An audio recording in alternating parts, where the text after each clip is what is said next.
Introduction to Ecclesiastes. Meaningless, meaningless, utterly meaningless. Everything is meaningless. Surprisingly, this conclusion about life is from the book of Ecclesiastes, part of the wisdom writings of the Bible. The phrase, vanity, vanity, all is vanity, is another familiar way to translate these ancient Hebrew words. Most believe that King Solomon wrote these sober observations about 3,000 years ago, near the end of his life. Unbelievably wealthy and powerful, he reflected on everything he owned and had done, and then concluded that it was empty.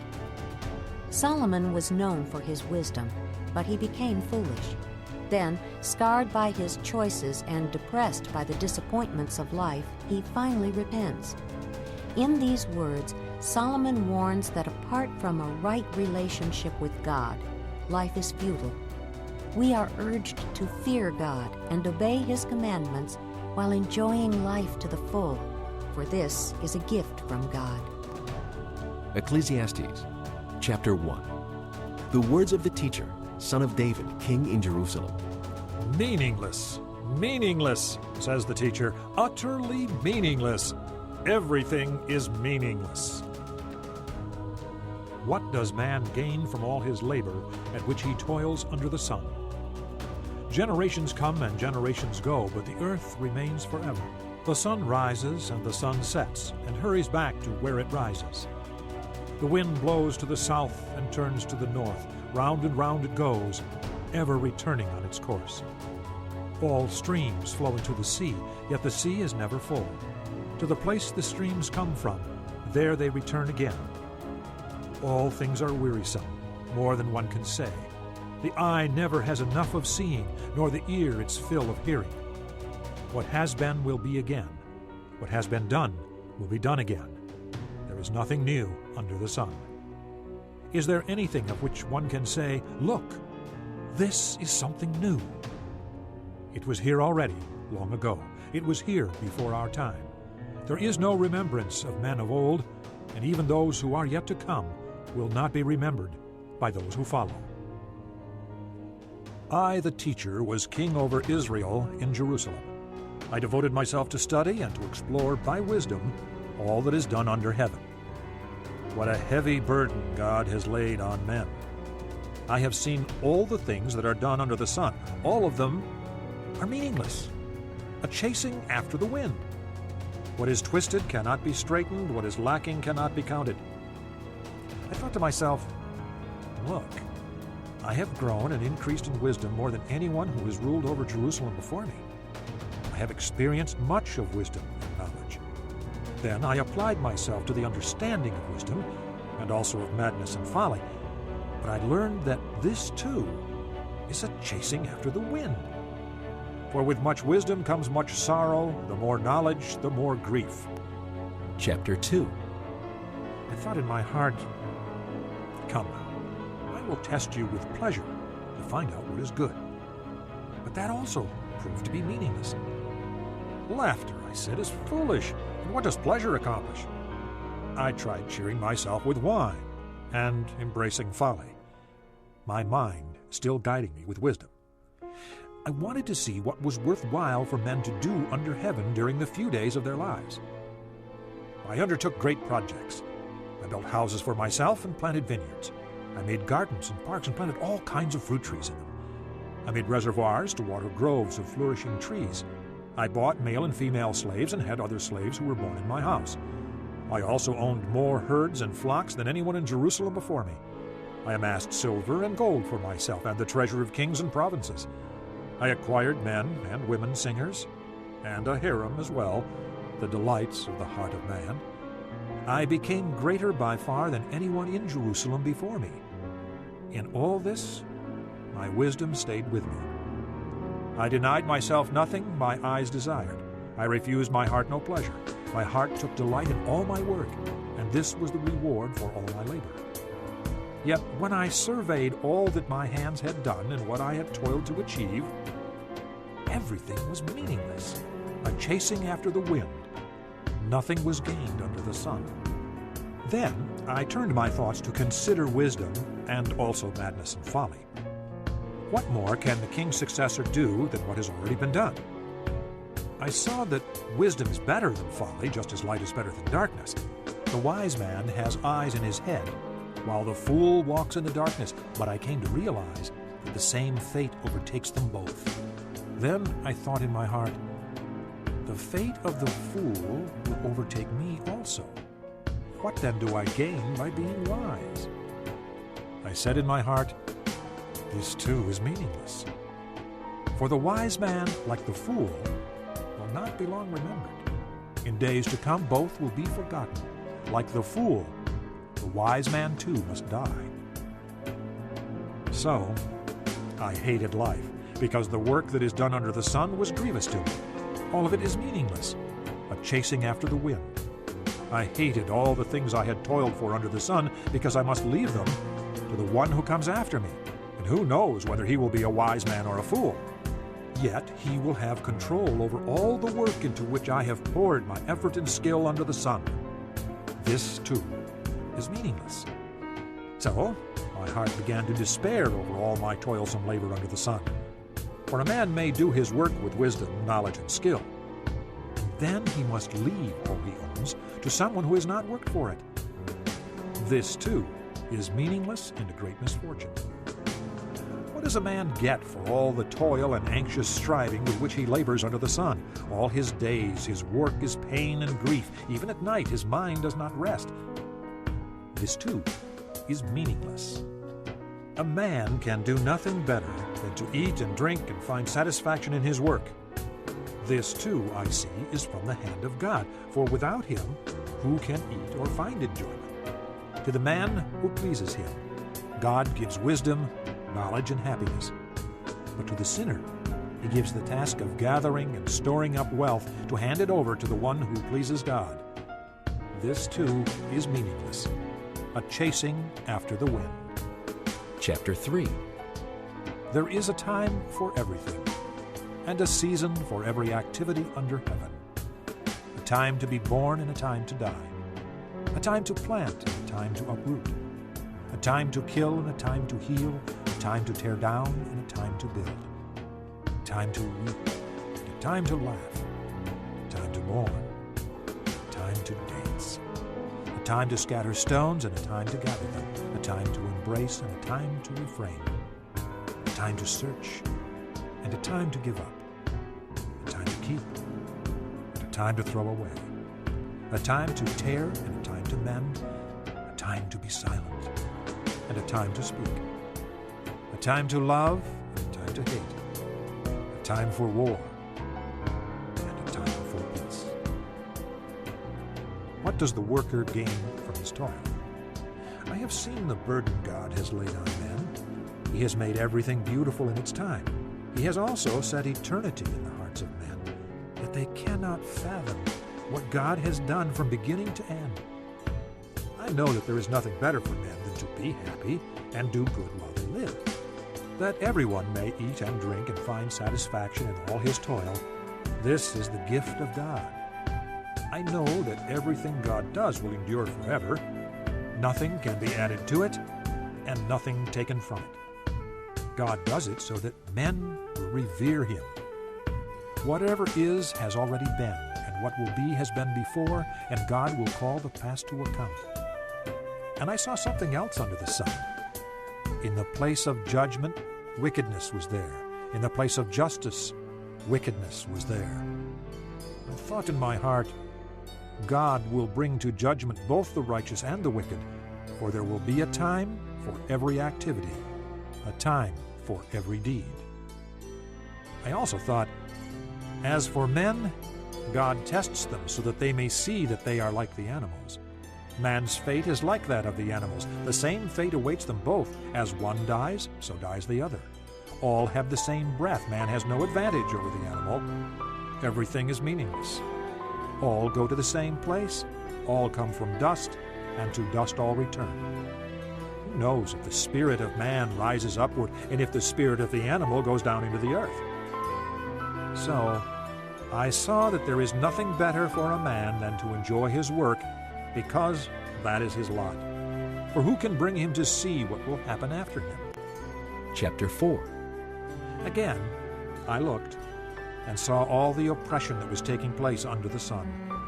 I saw the tears of the oppressed, and they have no comforter. Power was on the side of their oppressors, and they have no comforter. And I declared that the dead, who had already died, are happier than the living, who are still alive. But better than both is he who has not yet been, who has not seen the evil that is done under the sun. And I saw that all labor and all achievement spring from man's envy of his neighbor. This too is meaningless, a chasing after the wind. The fool folds his hands and ruins himself. Better one handful with tranquility than 2 handfuls with toil and chasing after the wind. Again, I saw something meaningless under the sun. There was a man all alone. He had neither son nor brother. There was no end to his toil, yet his eyes were not content with his wealth. For whom am I toiling? He asked. And why am I depriving myself of enjoyment? This too is meaningless, a miserable business. 2 are better than 1 because they have a good return for their work. If one falls down, his friend can help him up. But pity the man who falls and has no one to help him up. Also, if 2 lie down together, they will keep warm. But how can 1 keep warm alone? Though 1 may be overpowered, 2 can defend themselves. A cord of 3 strands is not quickly broken. Better a poor but wise youth than an old but foolish king who no longer knows how to take warning. The youth may have come from prison to the kingship, or he may have been born in poverty within his kingdom. I saw that all who lived and walked under the sun followed the youth, the king's successor. There was no end to all the people who were before them. But those who came later were not pleased with the successor. This too is meaningless, a chasing after the wind. Chapter 5. Guard your steps when you go to the house of God. Go near to listen rather than to offer the sacrifice of fools who do not know that they do wrong. Do not be quick with your mouth, do not be hasty in your heart to utter anything before God. God is in heaven, and you are on earth, so let your words be few. As a dream comes when there are many cares, so the speech of a fool when there are many words. When you make a vow to God, do not delay in fulfilling it. He has no pleasure in fools. Fulfill your vow. It is better not to vow than to make a vow and not fulfill it. Do not let your mouth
find satisfaction in his toilsome labor under the sun during the few days of life God has given him, for this is his lot.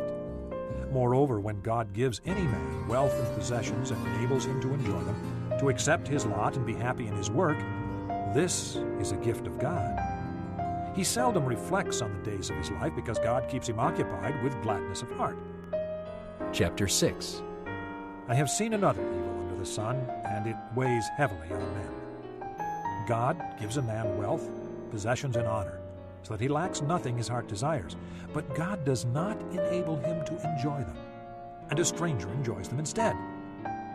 This is meaningless, a grievous evil.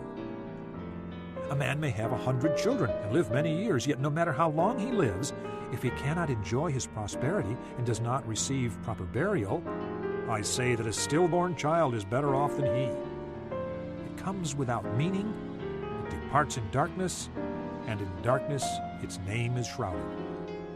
Though it never saw the sun or knew anything, it has more rest than does that man, even if he lives 1,000 years twice over, but fails to enjoy his prosperity. Do not all go to the same place?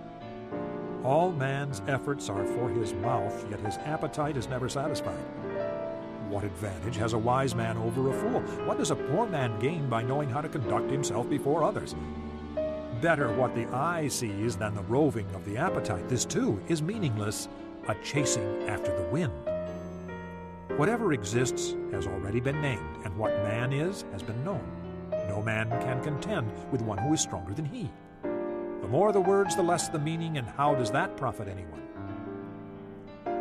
For who knows what is good for a man in life during the few and meaningless days he passes through like a shadow? Who can tell him what will happen under the sun after he is gone? Chapter 7. A good name is better than fine perfume, and the day of death better than the day of birth. It is better to go to a house of mourning than to go to a house of feasting, for death is the destiny of every man. The living should take this to heart. Sorrow is better than laughter, because a sad face is good for the heart. The heart of the wise is in the house of mourning, but the heart of fools is in the house of pleasure. It is better to heed a wise man's rebuke than to listen to the song of fools. Like the crackling of thorns under the pot, so is the laughter of fools. This too is meaningless. Extortion turns a wise man into a fool, and a bribe corrupts the heart. The end of a matter is better than its beginning, and patience is better than pride. Do not be quickly provoked in your spirit, for anger resides in the lap of fools. Do not say, "Why were the old days better than these?" For it is not wise to ask such questions. Wisdom, like an inheritance, is a good thing and benefits those who see the sun. Wisdom is a shelter, as money is a shelter. But the advantage of knowledge is this, that wisdom preserves the life of its possessor. Consider what God has done. Who can straighten what he has made crooked? When times are good, be happy. But when times are bad, consider. God has made the one as well as the other. Therefore, a man cannot discover anything about his future. In this meaningless life of mine, I have seen both of these, a righteous man perishing in his righteousness, and a wicked man living long in his wickedness. Do not be over-righteous, neither be over-wise. Why destroy yourself? Do not be over-wicked, and do not be a fool. Why die before your time? It is good to grasp the one and not let go of the other. The man who fears God will avoid all extremes. Wisdom makes one wise man more powerful than 10 rulers in a city. There is not a righteous man on earth who does what is right and never sins. Do not pay attention to every word people say, or you may hear your servant cursing you, for you know in your heart that many times you yourself have cursed others. All this I tested by wisdom, and I said, I am determined to be wise. But this was beyond me. Whatever wisdom may be, it is far off and most profound. Who can discover it? So I turned my mind to understand, to investigate and to search out wisdom and the scheme of things, and to understand the stupidity of wickedness and the madness of folly. I find more bitter than death the woman who is a snare, whose heart is a trap, and whose hands are chains. The man who pleases God will escape her, but the sinner she will ensnare. Look, says the teacher, this is what I have discovered. Adding one thing to another to discover the scheme of things, while I was still searching but not finding, I found one upright man among 1,000, but not one upright woman among them all. This only have I found, God made mankind upright, but men have gone in search of many schemes. Chapter 8. Who is like the wise man, who knows the explanation of things? Wisdom brightens a man's face and changes its hard appearance. Obey the king's command, I say, because you took an oath before God. Do not be in a hurry to leave the king's presence. Do not stand up for a bad cause, for he will do whatever he pleases. Since a king's word is supreme, who can say to him, "What are you doing?" Whoever obeys his command will come to no harm, and the wise heart will know the proper time and procedure. For there is a proper time and procedure for every matter, though a man's misery weighs heavily upon him. Since no man knows the future, who can tell him what is to come? No man has power over the wind to contain it, so no one has power over the day of his death. As no one is discharged in time of war, so wickedness will not release those who practice it. All this I saw as I applied my mind to everything done under the sun. There is a time when a man lords it over others to his own hurt. Then, too, I saw the wicked buried, those who used to come and go from the holy place and receive praise in the city where they did this. This, too, is meaningless. When the sentence for a crime is not quickly carried out, the hearts of the people are filled with schemes to do wrong. Although a wicked man commits 100 crimes and still lives a long time, I know that it will go better with God-fearing men who are reverent before God. Yet because the wicked do not fear God, it will not go well with them, and their days will not lengthen like a shadow. There is something else meaningless that occurs on earth. Righteous men who get what the wicked deserve, and wicked men who get what the righteous deserve. This, too, I say, is meaningless. So I commend the enjoyment of life, because nothing is better for a man under the sun than to eat and drink and be glad. Then joy will accompany him in his work all the days of the life God has given him under the sun. When I applied my mind to know wisdom and to observe man's labor on earth, his eyes not seen sleep day or night, then I saw all that God has done. No one can comprehend what goes on under the sun. Despite all his efforts to search it out, man cannot discover its meaning. Even if a wise man claims he knows, he cannot really comprehend it. Chapter 9. So I reflected on all this and concluded that the righteous and the wise and what they do are in God's hands. But no man knows whether love or hate awaits him. All share a common destiny, the righteous and the wicked, the good and the bad, the clean and the unclean, those who offer sacrifices and those who do not. As it is with the good man, so with the sinner. As it is with those who take oaths, so with those who are afraid to take them. This is the evil in everything that happens under the sun. The same destiny overtakes all. The hearts of men, moreover, are full of evil, and there is madness in their hearts while they live, and afterward they join the dead. Anyone who is among the living has hope. Even a live dog is better off than a dead lion. For the living know that they will die, but the dead know nothing. They have no further reward, and even the memory of them is forgotten. Their love, their hate, and their jealousy have long since vanished. Never again will they have a part in anything that happens under the sun. Go, eat your food with gladness, and drink your wine with a joyful heart, for it is now that God favors what you do. Always be clothed in white, and always anoint your head with oil. Enjoy life with your wife whom you love. All the days of this meaningless life that God has given you under the sun, all your meaningless days. For this is your lot in life, and in your toilsome labor under the sun.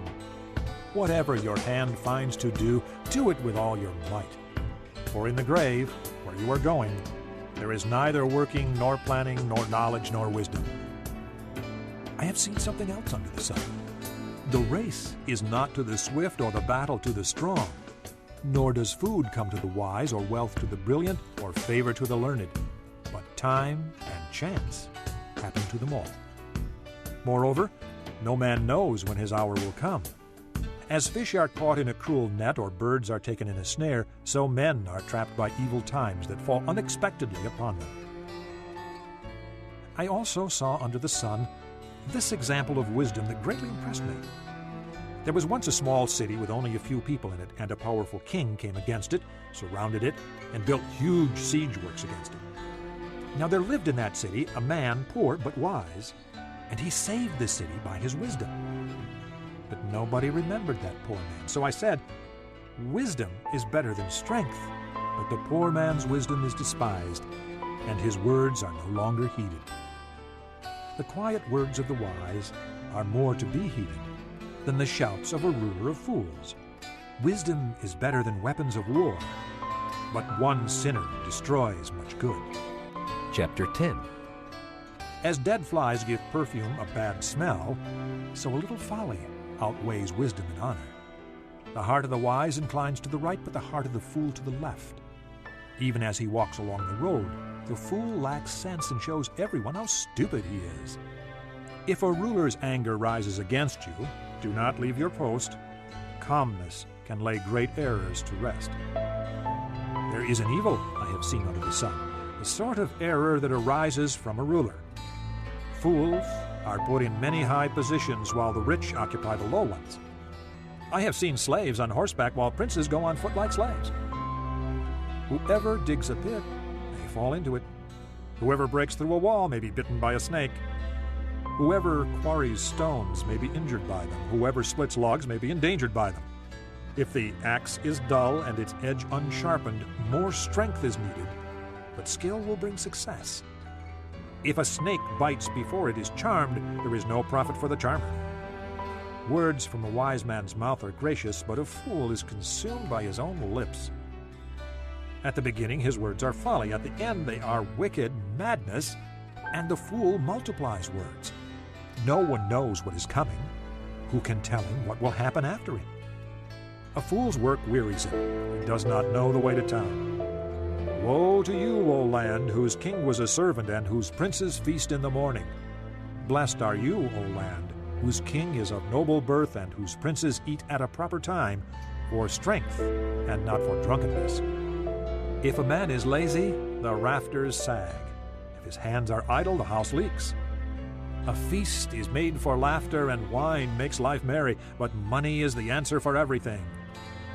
Do not revile the king even in your thoughts, or curse the rich in your bedroom, because a bird of the air may carry your words, and a bird on the wing may report what you say. Chapter 11. Cast your bread upon the waters, for after many days you will find it again. Give portions to 7, yes, to 8, for you do not know what disaster may come upon the land. If clouds are full of water, they pour rain upon the earth. Whether a tree falls to the south or to the north, in the place where it falls, there will it lie. Whoever watches the wind will not plant. Whoever looks at the clouds will not reap. As you do not know the path of the wind or how the body is formed in the mother's womb, so you cannot understand the work of God, the maker of all things. Sow your seed in the morning, and at evening let not your hands be idle, for you do not know which will succeed, whether this or that, or whether both will do equally well.